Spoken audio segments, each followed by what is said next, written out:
Jika kalian suka permainan catur yang dingin dan membosankan, mungkin channel ini tidak cocok untuk kalian. Selamat datang kembali sahabat-sahabat penggemar catur di channel Wong Catur.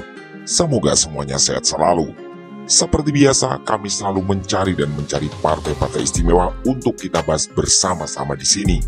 Dan kali ini, kami menemukan sebuah partai sangat menarik dari tahun 1860 di kota Vienna, Austria.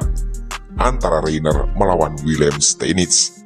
Tidak banyak data yang bisa kami dapatkan tentang Rainer selain bahwa dia adalah pecatur papan atas di era itu. Sedangkan Wilhelm Steinitz, tentu kita semua tahu bahwa beliau adalah juara catur dunia pertama dari tahun 1886 sampai 1894. Di partai kali ini, kita akan melihat ketegangan sejak awal laga, karena kedua pemain sama-sama melancarkan serangan berbahaya. Sampai akhirnya, kejeniusan dan kemampuan menemukan langkah ajaib membuat Wilhelm Steinitz memenangkan permainan. Jadi ikuti sampai selesai, siapkan fokus, bersiaplah terkagum-kagum, dan mari kita mulai. Di permainan kali ini, Rainer memegang buah putih dan Wilhelm Steinitz memegang buah hitam. Permainan dimulai dengan pion E4 dan hitam menjawab pion E5. Kedua pemain lalu mengembangkan kuda F3 dan kuda C6. Rainer kemudian mendorong pion D4 menawarkan pertukaran, dan ini adalah formasi yang disebut dengan Scots Game. Wilhelm Steinitz menerima tawaran pion kali pion D4. Rainer tidak memukul balik pion tersebut, melainkan meluncurkan gajah peta terang ke C4. Steinitz gajah C5 menambah pengawalan pada pion D4. Di langkah kelima ini, Rainer melakukan rokade sayap raja. Jawaban hitam adalah pion D6. Putih pion C3 menambah tekanan pada pion pusat dan Wilhelm Steinitz meluncurkan gajah satunya ke petak G4, mengepin kuda putih terhadap menteri. Putih merespon dengan langkah menarik, agresif, dan ini memang adalah langkah terbaik menurut engine, yaitu menteri ke B3. Menyerang pion B7 serta bersama gajah mengarahkan bidikan pada pion petik F7 di jantung pertahanan hitam.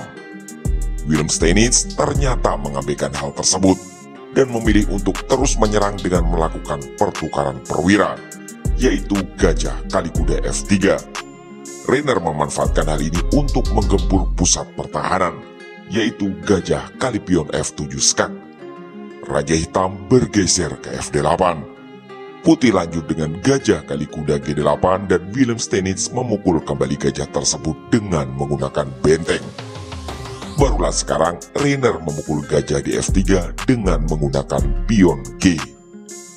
Wilhelm Steinitz memberi jawaban terbaik, yaitu dorongan pion G5. Semakin membuka lajur G untuk jalur serangan benteng dan menteri, walau hal ini sekilas tampak seperti penuh resiko, yaitu semakin membuka pertahanannya. Menteri putih merangsek ke petak E6 dan suasana terasa berbahaya bagi pertahanan hitam. Steinitz melompatkan kudanya ke petak E5. Tentu saja, hitam juga merancang serangan. Putih lanjut menteri F5 skak. Raja hitam bergeser ke petak G7.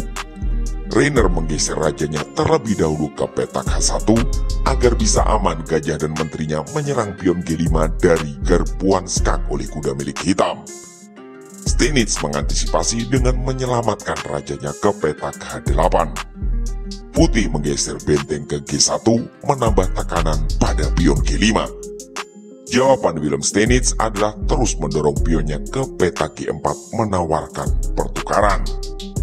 Rainer menolak dan memilih memajukan pionnya ke F4 menyerang kuda. Hitam melarikan kudanya ke petak F3 sambil menyerang benteng. Hal ini tentu saja mengurangi pengawalan terhadap pion G4. Rainer memanfaatkan dengan benteng kali pion. Tapi ternyata itu adalah jebakan yang sudah dipersiapkan oleh sang juara dunia pertama Wilhelm Steinitz. Oke, kita sampai di segmen kuis. Apa langkah yang akan diambil oleh Wilhelm Steinitz di titik ini? Yang jelas, ini adalah langkah terbaik menurut engine dan membuat hitam unggul signifikan serta kemenangan di depan mata. Seperti biasa, kami memberi waktu beberapa detik untuk sahabat-sahabat semua menebak atau pause video ini sejenak jika memang dirasa perlu.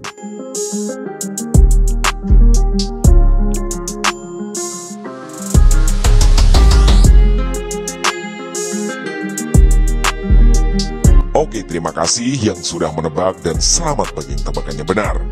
Willem Steinitz membuat langkah pengorbanan spektakuler yaitu Menteri ke-H4. Apa manfaat dari pengorbanan ini? Jika pengorbanan diterima dengan benteng kali menteri, maka tentu saja hitam benteng G1 dan itu adalah skakmat. Atau jika putih mengambil tempo dengan benteng kali benteng G8 skak, maka jawaban hitam tentu adalah benteng kali benteng. Di posisi ini, skakmat bagi putih pun tak bisa ditawar, karena ada dua titik skakmat, yaitu benteng G1 dan menteri memukul pion H2. Oke, kita kembali ke permainan aslinya.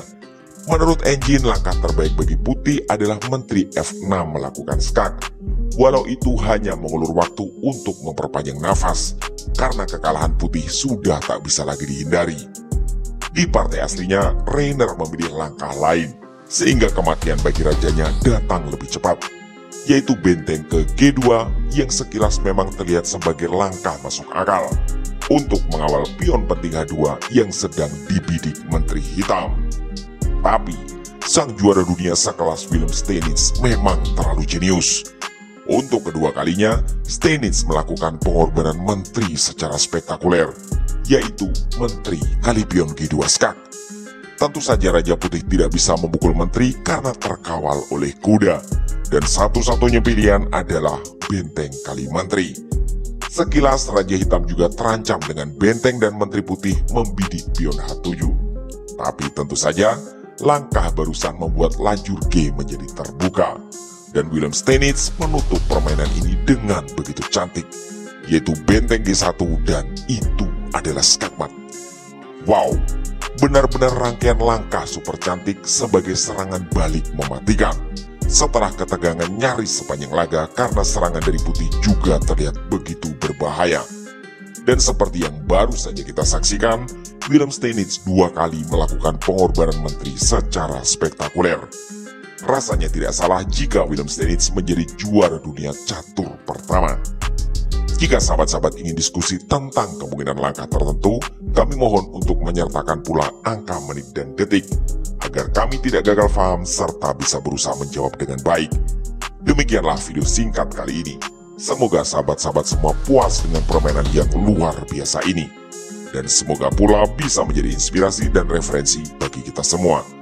Kami atas nama segenap kru channel Wong Catur, memohon dukungan like, komen, share, subscribe, dan doa, agar channel ini selalu belajar dan makin berkembang. Terima kasih telah menyimak, mohon maaf atas kesalahan kata dan sampai jumpa di video catur berikutnya.